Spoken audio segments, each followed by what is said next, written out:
Lepas tu, dua lagi pemuda, Farhan dan Mat Nor, ikut jejak sama. Ketiga-tiga hilang tanpa jejak.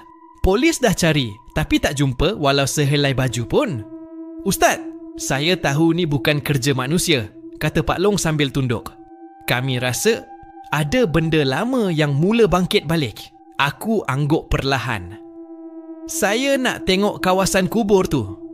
Sekarang, orang kampung saling berpandangan. "Sekarang Ustaz?" tanya salah seorang. Osman namanya. "Pagi-pagi macam ni, tempat tu seram Ustaz. Lebih baik kita pergi waktu siang. Nak tunggu malam, lagi bahaya. Kalau benar ada gangguan, saya kena tahu dari mana puncanya." Kami gerak sama-sama ke tanah perkuburan lama. Jalan masuk ke sana kecil dan semak. Pokok menjalar dan lalang menutup hampir seluruh jalan. Bila sampai di depan pagar usang tu, aku terus rasa angin jadi lain. Sejuk semacam dan bulu roma aku naik sendiri. Papan tanda kayu buruk di pintu pagar tertera tulisan, "Dilarang masuk, tempat berpenunggu."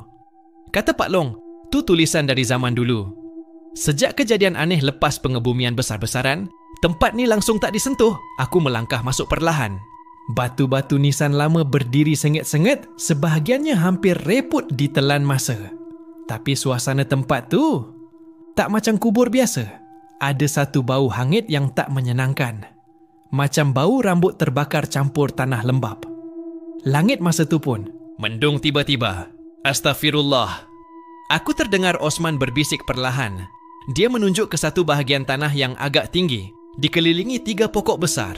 Situ tempat Bilal lama dikuburkan. Bilal Hamzah. Dia orang yang terakhir dikebumikan sebelum tanah ni ditutup.